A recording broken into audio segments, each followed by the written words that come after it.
Welcome to Eggs and Issues, a monthly business program presented by the Portland Community Chamber, with presenting sponsors Bank of America, Martins Point Healthcare, and WEX, in cooperation with IDEX Laboratories, Harvard Pilgrim Healthcare, and Oxford Networks, and television sponsor WMTW News 8, with production support by Headlight Audio Visual. And now, please welcome the Portland Community Chamber President, Bill Becker of Key Private Bank.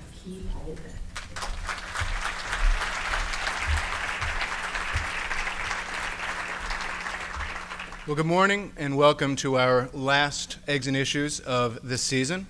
Glad to have you all here. This is the Portland Community Chamber's monthly business forum where we gather to discuss business issues of the day.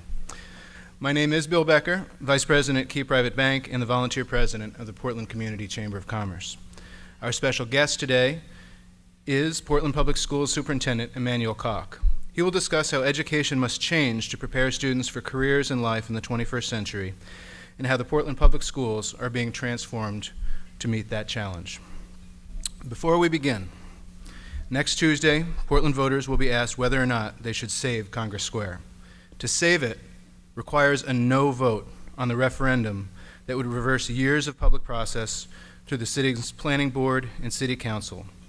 The city sold a portion of the plaza to expand the convention space at the Westin, together with a plan to renovate the entire intersection.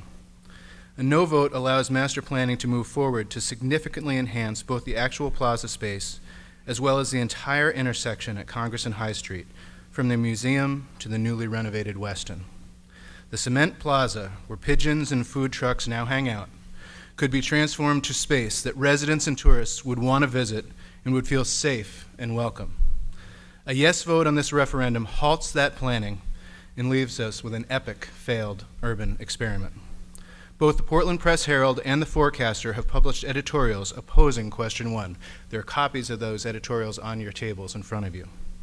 The Portland Community Chamber of Commerce has supported plans to redevelop Congress Plaza for 3 years, so it's no surprise that we are also participating in Forward Portland, a political action committee formed to oppose question 1 on June 10th. We again applaud the Portland City Council for its new ordinance that further protects public parks, an action in keeping with 20 years of council efforts to add open space, create trails, and expand public access to recreational activities in the city. Question 1 next Tuesday on June 10th in Portland is an effort to shut down investment in Congress Square Plaza. A no vote supports jobs, growth of small business on and around Congress Street, and a more vibrant public space in the whole of Congress Square. A yes vote does not add protections to our parks. Instead, it only maintains that failed urban space in the heart of our city. It's the status quo with a bit of lipstick. Please visit forwardportland.com or take a look at the handouts that are at your table to learn more, to contribute, and to volunteer. Most importantly, spread the word. Urge your Portland friends and neighbors and your colleagues that work in Portland and can vote in Portland to vote no on question 1 and make sure that you vote as well. Thanks very much.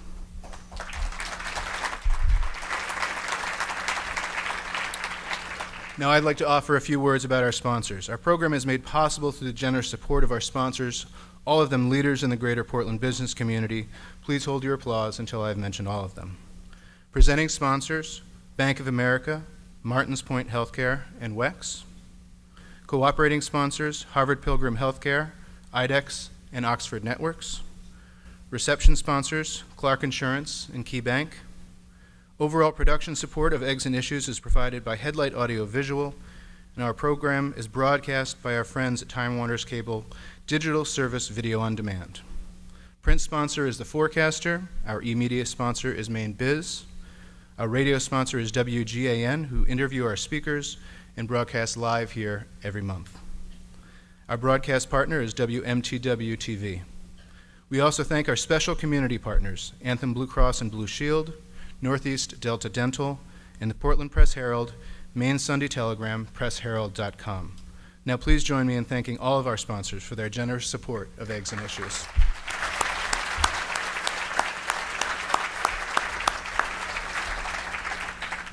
Our Tomorrow's Leaders program allows high school students to attend Eggs and Issues during the academic year. We'd like to thank our sponsors, AAA Northern New England and Springborn staffing for their support of this program. Now, as Portland and Deering high schools are graduating today and tomorrow with other area schools to follow, we have some students and faculty with us this morning. With us today are a few students from Catherine McCauley, Deering, and Portland high schools. Students, would you please stand and be recognized?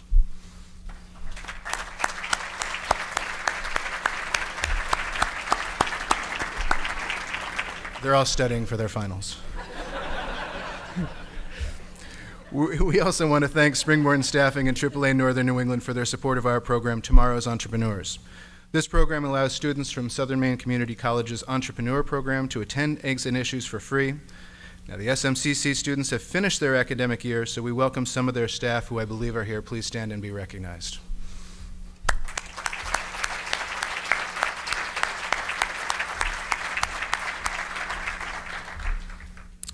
Baker Newman Noyes sponsors our Community Corner program, which allows area nonprofits to promote their organizations at Eggs and Issues.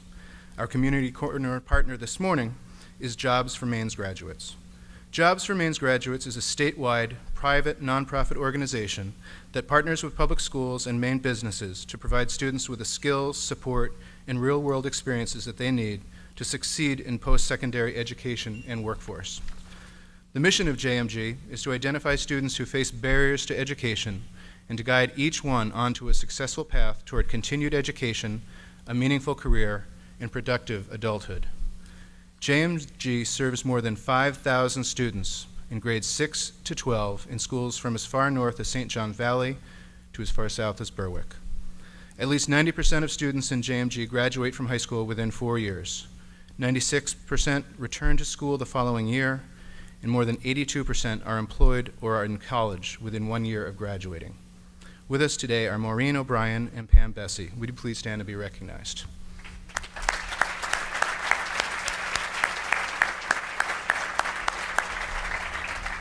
Thank you for being here. Now we want to take time to recognize any new chamber members who are with us this morning. New members, please stand and be recognized. The list is in front of you.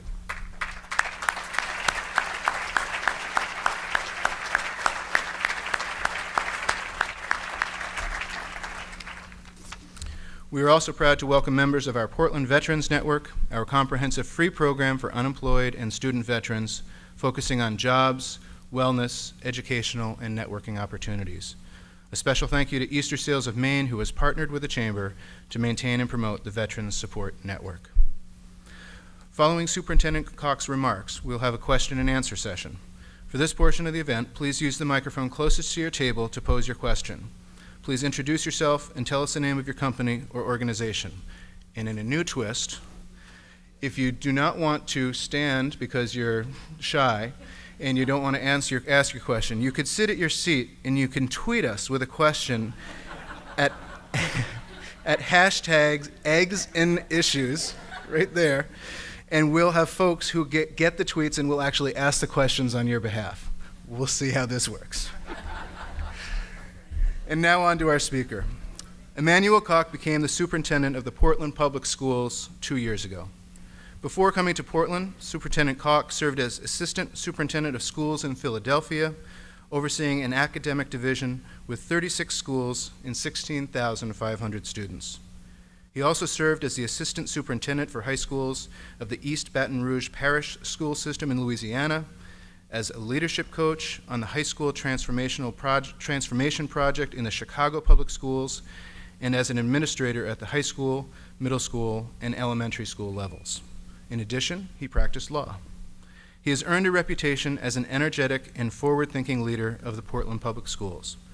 Believing that the whole community must be involved in educating students, he has created new partnerships between the district, nonprofit organizations, and local businesses, including the popular Principal for a Day program. Several folks in this room have participated in the Principal for a Day program. I had my opportunity to be at Hall School, where my wife teaches. Cynthia Remick is the principal there. She's doing a phenomenal job. My big decision of that day was to determine whether recess should be inside or outside. It was out. Superintendent Caulk has set the ambitious goal of making the Portland Public Schools the best small urban school district in the country by 2017. Please join me in welcoming Superintendent Emmanuel Caulk.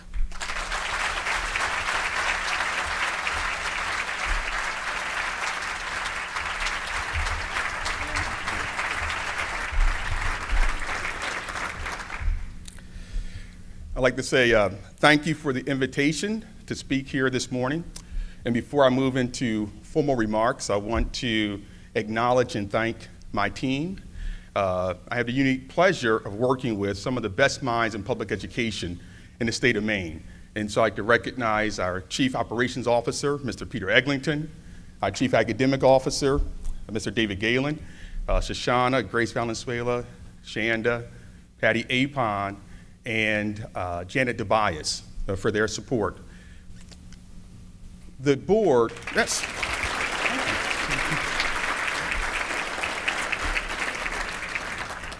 Often look at the work that I do with our school board is supporting 1,200 employees, fantastic employees, to provide students in Portland with the best education possible. And so with me this morning, I have one of the shining examples of one of our best teachers, and that's Ms. Karen McDonald, the 2014 Maine Teacher of the Year.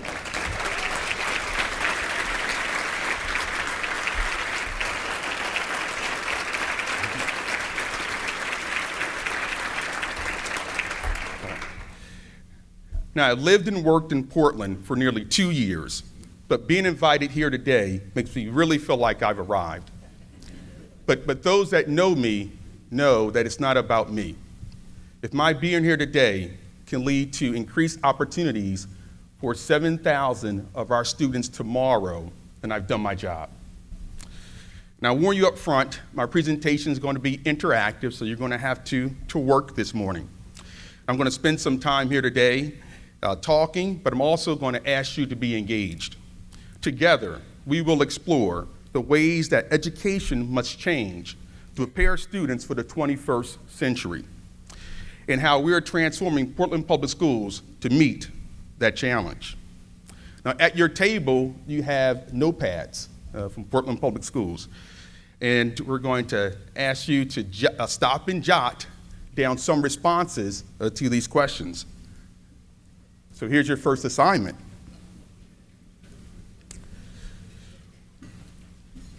We have 7,000 students in Portland Public Schools. Whose responsibility is it to ensure that they graduate ready for college and careers? Let you jot down your responses.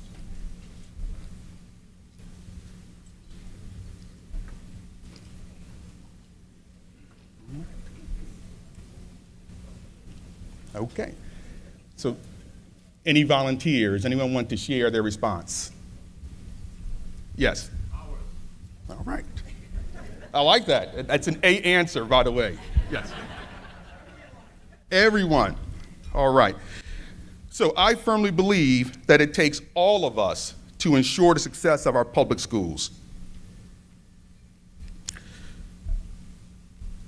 That includes all of our stakeholders, parents, teachers, the business community, taxpayers, and everyone in the city of Portland. During the past 2 years, we have developed a partnership between Portland Public Schools and the Portland Regional Chamber. We have worked together on several initiatives. One of the most popular and successful initiatives is our Principal for a Day. This program brings business executives into our schools to spend a day with our school leaders. And I see some of our business executives here today, and Bill shared that he participated. I would like for all of our business executives who participated in our Principal for a Day program over the last 2 years to stand and be acknowledged. Stand up.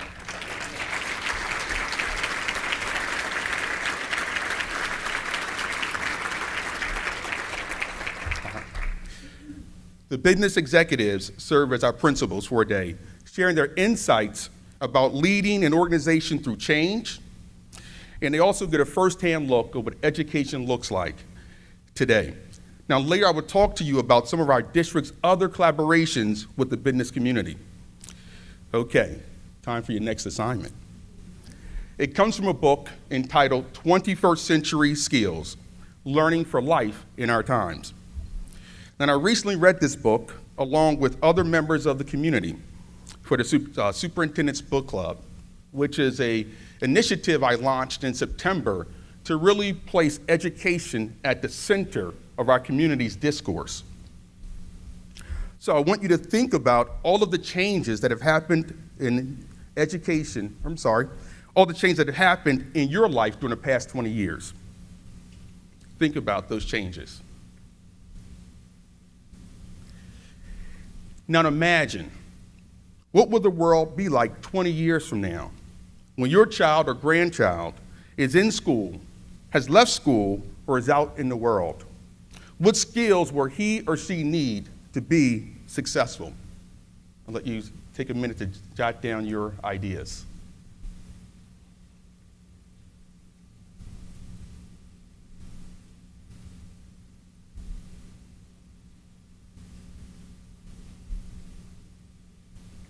All right. Anyone want to volunteer a response in terms of the skills? Yes. Communication. Creative thinking. The ability to keep on learning. Persistence. And you know, there's a quote that those who will lead in the 21st century will have the ability to learn, unlearn, and relearn. Right? Any others?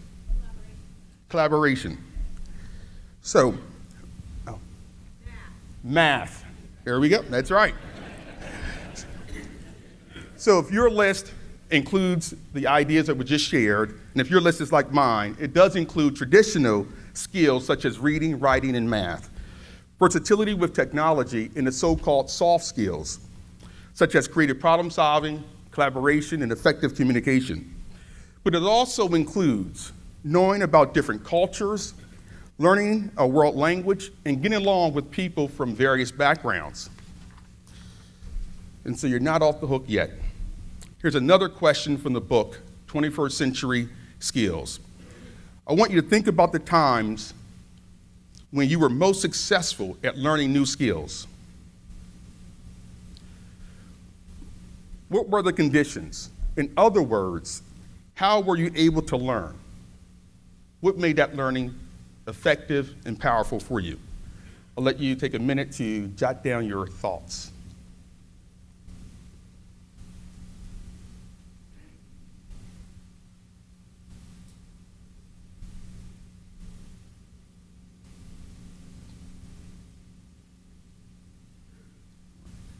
Any volunteers? Yes. Direct involvement. Yes. Having a mentor. That's people. The community. Relevance. Low risk, okay to fail.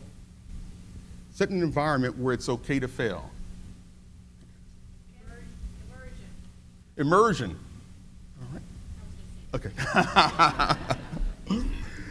So I'd like to thank you for, all of you are correct, by the way. And so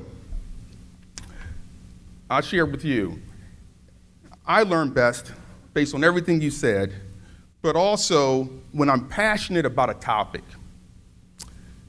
when I know the value of putting forth the effort. Under that sort of condition, I know that I can apply my learning in new ways that really make a difference. And those are some of the important parts or elements of what we call student-centered learning, where you place the student at the center of the learning activities. And I believe that the conditions that you shared and those of my own experience can be applied to teaching students and preparing them for the 21st century. And that's a continuum through kindergarten through 12th grade, and including our adult education students as well.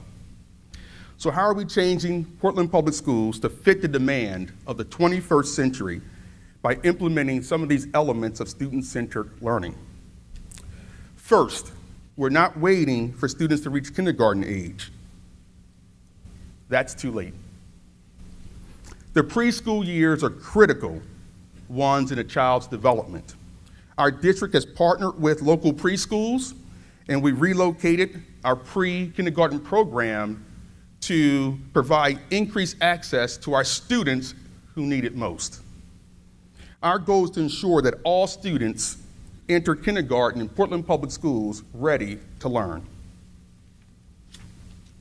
Second, We are putting more effort than ever to ensuring that students develop numeracy skills and that they know how to apply those skills to real-world contexts and examples. Third, we are working harder than ever to ensure that students read at or above grade level by the end of third grade. Research shows that third grade reading is a critical benchmark of future success. Now, I'd like to give a shout out to our good friends at Unum, who have volunteered all year long at one of our elementary schools, Presumpscot, reading with students and giving them a book to build their own personal library, as well as donating books to the classroom library. So I'd like to thank Steve, who's here from Unum, who's leading that effort. And that's a way that Unum has adopted Presumpscot and partnered with us to create a community of readers. So I'd like to thank Unum for that.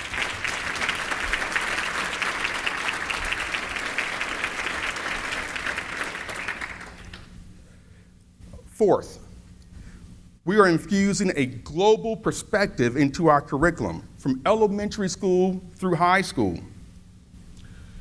Ocean Avenue Elementary School is the first elementary school in Maine to become an international baccalaureate school offering the primary years program. Darien High School is the first high school in New England to partner with the International Study Schools Network. And since 2011, our district has collaborated with Harvard University's Project Zero, which is an initiative that gives teachers in our schools access to professional development in the area of global competence.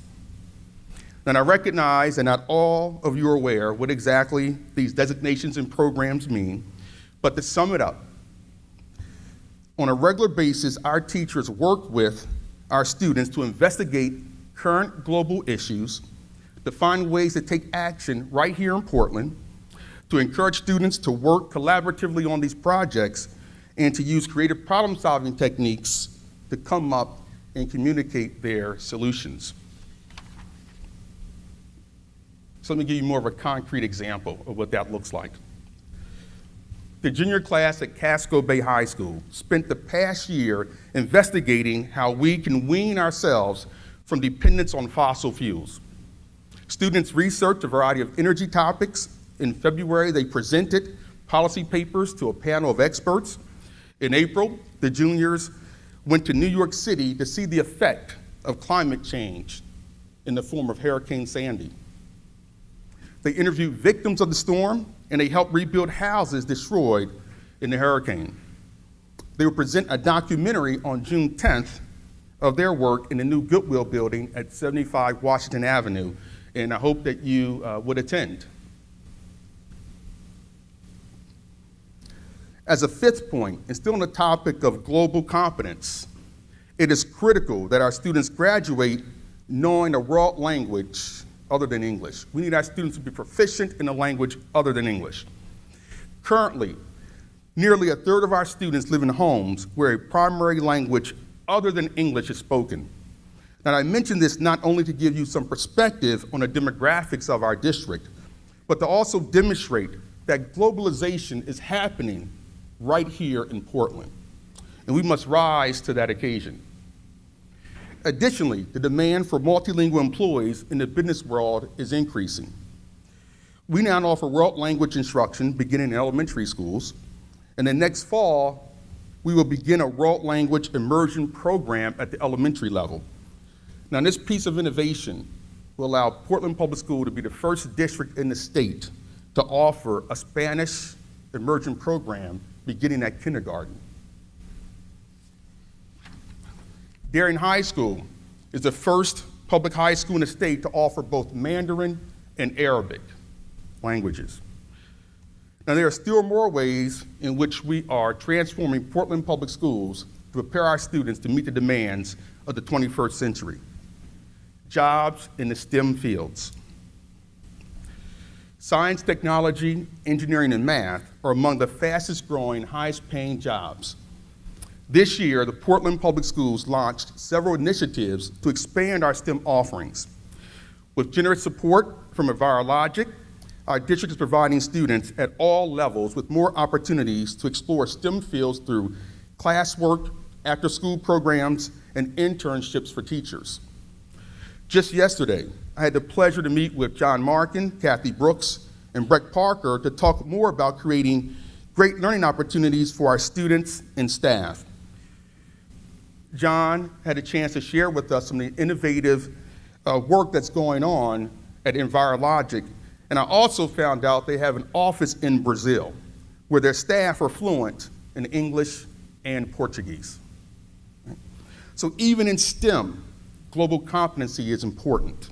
And we're happy to have partners like EnviroLogic stepping up and stepping forward to prepare our students for a diverse and ever-changing world. So I'd like to give EnviroLogic a hand. I know John is here.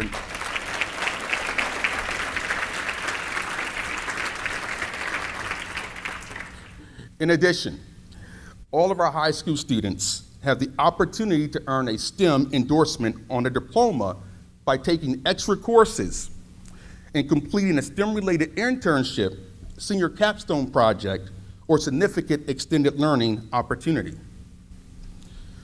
Portland High School has begun career-focused academies, including one focused on engineering and the related fields. And this year, we offered, for the first time, an engineering design course using a national curriculum from Project Lead the Way. And local engineering businesses provided wonderful support to our students and our teacher in this effort. So all of these initiatives that I've discussed thus far will help us move forward to our overall goal of becoming the best small urban school district in the country by 2017. In order to achieve these ambitious goals, we work towards 3 benchmarks. In partnership with Portland Connect Ed, it's a vision of our Mayor Brennan, who I call our education mayor, and Mike Dixon, the executive director for Portland Connect Ed, and the other businesses, and the chamber is a partner of this. We wanted to really challenge ourselves and challenge our community to aspire to these goals. So first, earlier I mentioned the importance of children learning to read well by the end of 3rd grade. We have set a goal of increasing by 120 students the number who reach that benchmark, and that would raise our district average to 85% of students reading at or above grade level by 2017. Second, we want to boost our graduation rates by 60 students. This would increase the district's graduation rate to over 90% by 2017. And then third, we want to increase the number of our graduates who complete post-secondary education. Our goal is 40 more students achieving post-secondary degree or credentials. And this would mean that we'll move to 50% of our graduates that will reach that benchmark by 2017. So you can boil down our goal into 3 numbers, 120, 60, 40. Now let me return to your earlier assignment of the who, what, and how of learning in the 21st century and add one more element, the where. Where should learning take place? Not all learning to prepare our students for the 21st century should take place in our classrooms or in the school setting. We believe it is very important for every student to have at least one career experience in high school, such as an internship or job shadow, that helps to create the conditions we discussed earlier, and that allows students to see the connection between their academic work and their future careers. It also opens their eyes to the training needed for various careers and helps inform their choices of colleges, and it reaffirms their post-secondary aspirations. Through our partnership with the Nellie Mae Foundation and Jobs for Maine graduates, we are fortunate to have people at each of our high schools to arrange internships, job shadowing experiences, and a variety of extended learning opportunities for our students. And if your company is not involved, we would love to have you as a partner. Our Pathways coordinators are here today, Eric Moynihan and Pam Bessie, who were introduced. And we also have the community corner table, so if you're interested, stop by, connect with them in order to connect our students to your workplace. Now, we're also launching an effort to provide a mentor for each high school junior who will be the first in his or her family to attend college. The role of the mentor is to help students with the college search process and to stay in touch with the students through their first semester in post-secondary. One last assignment. Each of you at your seat should have received an informational sheet about the programs that I just mentioned. You will notice that by completing the form, you can find out more about how you or your company can get involved, and I encourage you to do so. And we ask that at the conclusion that you leave those forms at the table. Now I'd like to close my formal remarks with a quote. Never doubt that a small group of thoughtful, committed citizens can change the world. Indeed, is the only thing that ever has. I invite you, I implore you to partner with Portland Public Schools to change the world by investing in the future of our great city, by investing in our students. Thank you.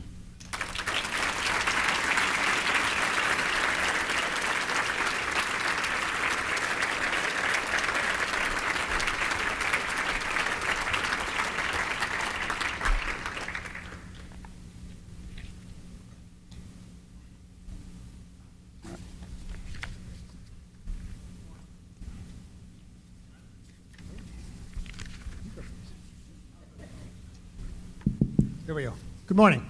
Good morning. I'm Tony Payne from Clark Insurance, and I thought I'd just lob you a softball to start off with. My bias is that the folks who are responsible for children for other than school day hours are the parents. They're the ones who reinforce, they model the behavior. They're the ones that, in the communities that have high test scores, have kids who are essentially born on third base. What in the education community is being done to engage parents in learning so that they can reinforce the lessons of the day? That's a great question. So one of my core beliefs is that parents are our partners. And what we're doing, some shining examples in Portland Public Schools. At some of our schools, for example, Riverton, we have Parent Academy. We're working with parents to give them the skills to be able to advocate and partner with us in a strategic way in order to ensure that their child gets the best education possible. We've also launched Parent University. And Parent University is an opportunity for us to share with parents across the district information regarding the shift to the Common Core and what it means for you and your child. We're also going to share with parents in future meetings around how to understand your child's data, right? So that you can better support your child at home.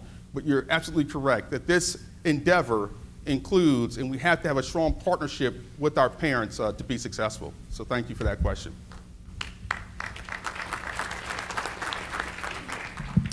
I'm Andy Michael Bork from MEMIC. I want to thank you for being here today. I want to also thank you for your interest in reaching out to the Chamber within probably hours of starting your job. I think it's been a great partnership and an important one, and one that I don't know that we'd seen the same connection between the business community and Portland Public Schools before. So I would start out by saying congratulations on that. I think it's an important thing to do.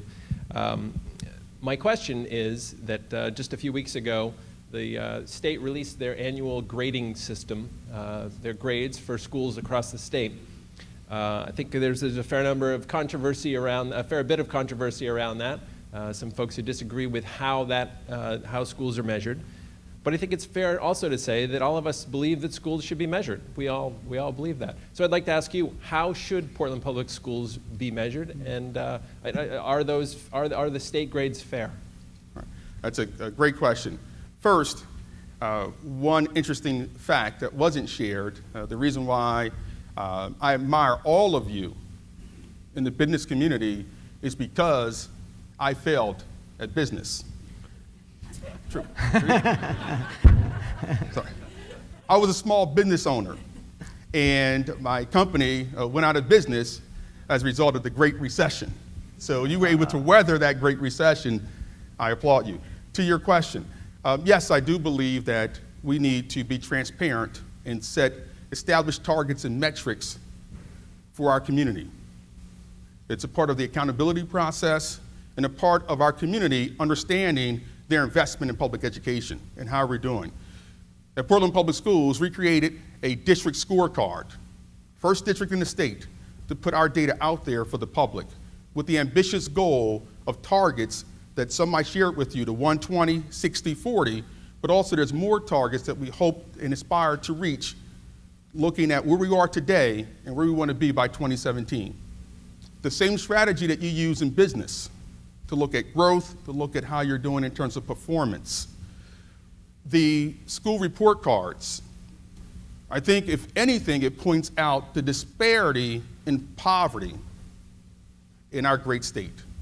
It really underscores that intractable problem of poverty, and that we need to be bold and courageous in mitigating the impact of poverty across our state. Case in point, if you were to look at the elementary schools as labeled by the school report card from the state, you would see a discernible pattern that most of those schools, if not all, have a poverty rate that exceeds the state average. And what's being done? What is our response to removing those barriers? Well, I have one solution. I think we need universal pre-K for all students. And if the state didn't want to increase the general purpose aid to provide that for all of the students, then you should, if you identify those schools and label them an F, provide pre-K in that catchment area.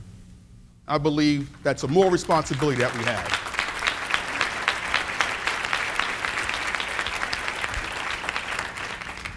Yes. Good morning, Manny. It's Ralph Carmona. Nice to see you all fit and trim. I know you're working out. I see you there. Planet Fitness, good job. But I want to ask you a question, sort of piggyback off what Michael just talked about and what you just said. Portland is facing a major demographic tsunami. I mean, all the other major cities have faced it. It's Portland's turn. Large numbers of immigrants, students of color, being born in Portland and so forth. This is going to be a different place in 10 years. And to your third goal, there's a large number of students who are not prepared for college, who want a college degree. We need students who have those soft skills in college education in a changing workforce. So what specifically do you see your work in terms of working with the business community, the community colleges, higher education? I think this addresses your third major goal of increasing post-secondary education. Where do you see that going in the months, days, years ahead? All right. Thank you, Ralph. And I see Ralph often at the gym as we're working out to stay fit. First and foremost, what I say to folks outside of Maine, outside of Portland, who ask about Portland Public Schools, because immediately they conjure up a stereotype about Maine and think that applies across the board.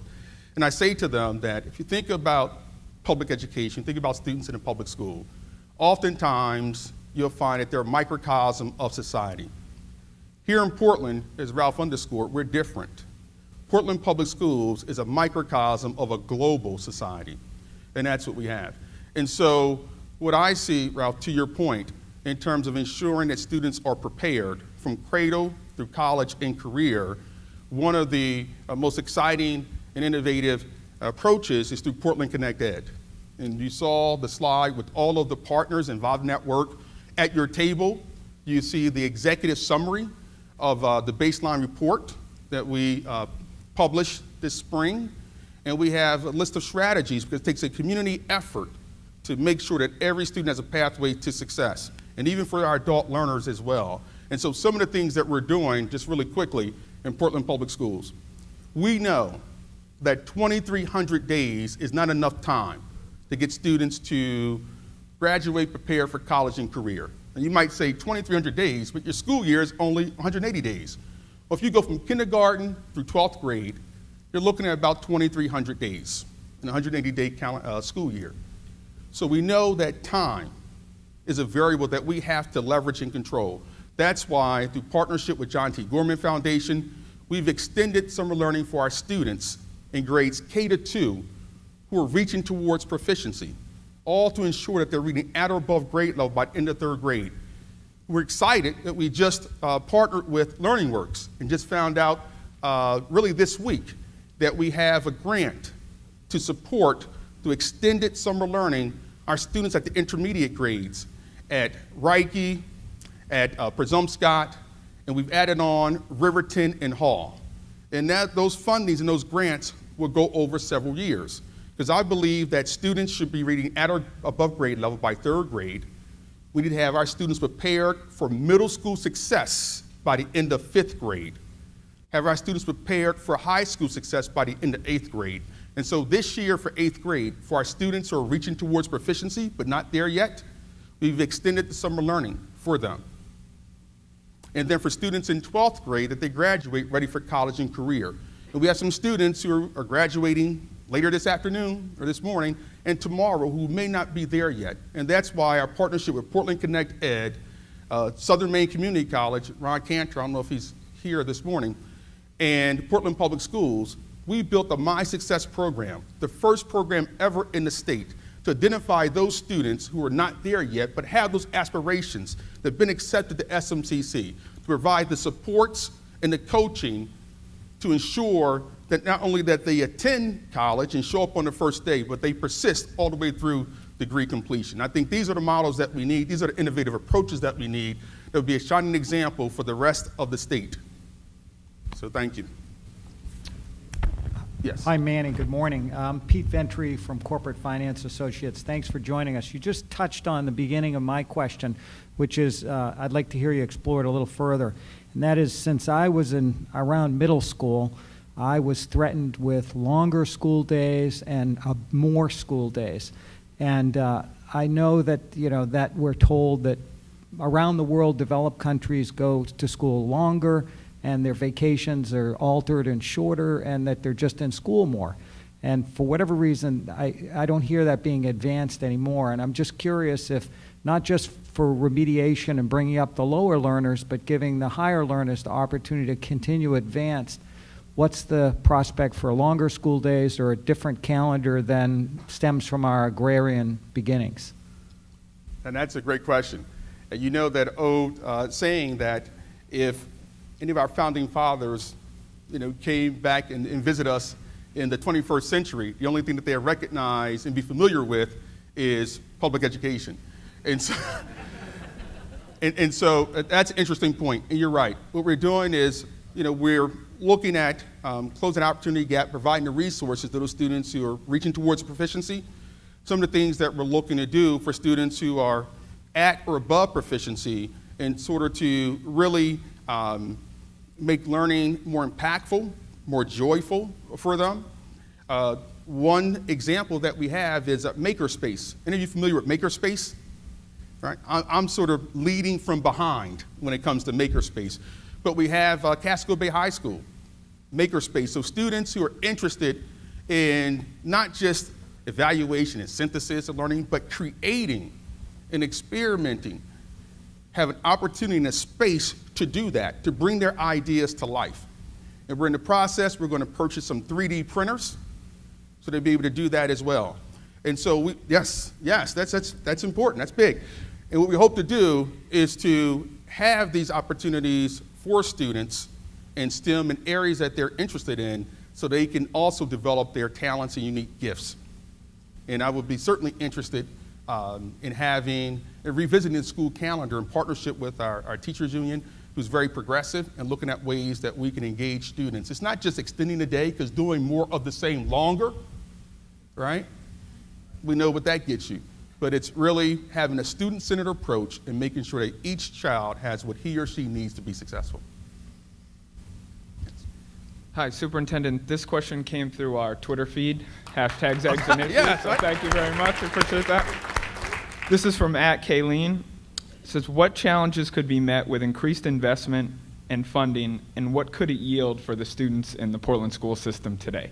All right. So I gave you one is really extends beyond Portland, which is poverty. helping to mitigate and remove the barriers of poverty. And I think that universal pre-K is a definite solution or strategy in that regard. Also, the federal government provides Title I dollars for each student based on certain characteristics, and poverty is one of those characteristics.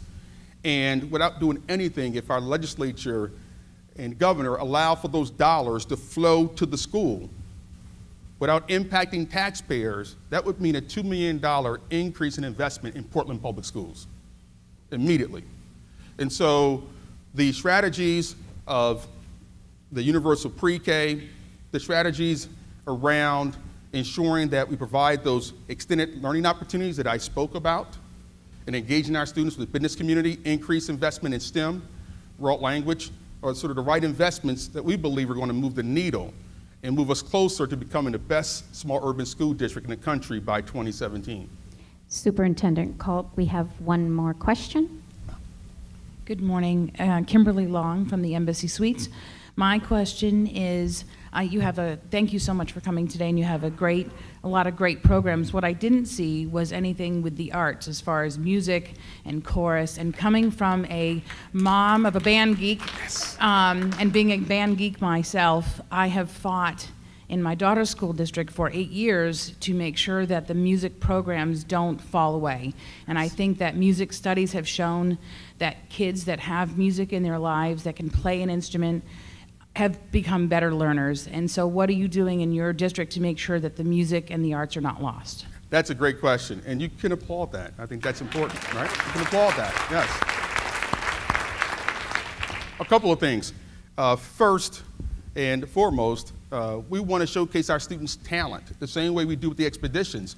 So if you visited the Portland Art Walk that first Friday for the past 2 years, you noticed that you saw students' performances, students' artwork on display, and give an opportunity for the public to appreciate what we're doing. More concretely, Portland has partnered with the Portland Symphony Orchestra, the first district in the state to have a partnership. And this fall at Reich Elementary School, we start with kindergarten, where we're going to infuse music, education into the Common Core. Not just the add-on that exactly, right? That's important. That's important. And we also, as I shared with you about Portland High School, sort of remodeling and moving into more of the academies. We think it's a tremendous opportunity to have sort of an arts focus. And I think more concretely, because I have a great deep appreciation for that which I can't do, with this year's budget, FY14, when it came time to make tough choices around reductions, I did not reduce the arts.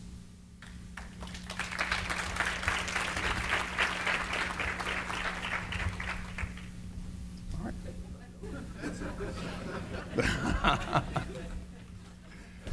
Thank you. Thanks again. Thank you.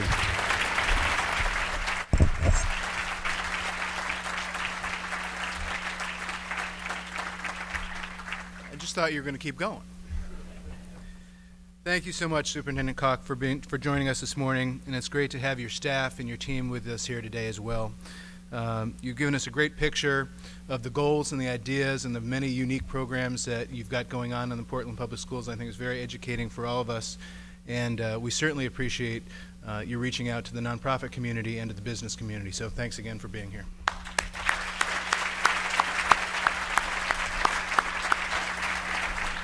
As a thank you for speaking today, we will be making a donation in your honor to Jobs for Maine's graduates.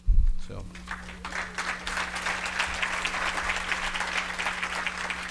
Some final announcements as we wrap up. You can stay up to date on everything related to the Chamber by connecting via Facebook, LinkedIn, and Twitter, #EggsAndIssues. Stay tuned to the Chamber's website for videos of this morning's Eggs and Issues. As always, the photos taken here this morning will be available for viewing on the Chamber's Facebook page and on their website. You've got a number of handouts on your table, both from Superintendent Caulk and from the No on One campaign. I encourage you to take the handouts and share them with friends and family. Put them on your office bulletin board. Leave some copies on the lunchroom. And there are also No on One signs available out in the lobby as well. Don't forget that Portland's Stars and Stripes Spectacular will take place on Friday, July 4th, with a rain date of Saturday, July 5th at the Eastern Prom Park in Portland. Go to www.july4thportland.org for more information. It's always a great time. Thanks for joining us this morning. We've had another great season, and I want to take another opportunity to thank all of our sponsors and all of you for attending this year's Eggs and Issues series. So thanks very much to all of our sponsors for being here.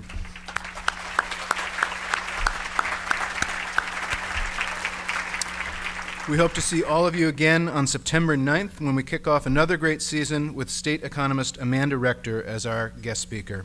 Have a great day and enjoy the summer.